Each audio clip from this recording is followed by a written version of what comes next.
Македонија ќе добие професионална, а не партиска администрација во наредните 4 години. Бројот на вработените засега нема да се менува, но во иднина можна е рационализација на обемната администрација. Граѓаните и организациите ќе бидат активно вклучени во реформирањето на администрацијата, најави министерот Дамјан Манчевски на јавната дебата за стратегија за реформи на јавната администрација.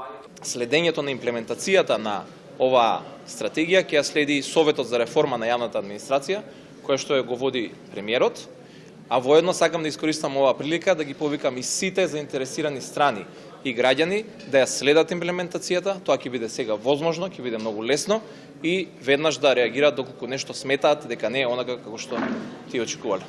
Голем проблем е фактот што засега никој не знае точно колку вработени има во администрацијата, но ниту колку институции функционираат под капата на државата.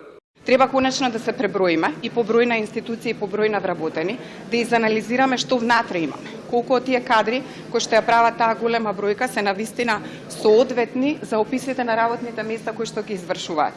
Понатаму би следал процес на преквалификација и процес во кој што би се предвидувале мерки за рационализација на бројот на вработените, но се разбира врз основа на издржани анализи, на проверени факти и докази за стручноста и професионалноста на администрацијата.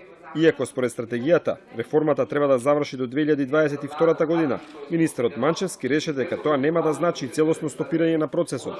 Според него, реформата е жив процес кој ќе тече постојано.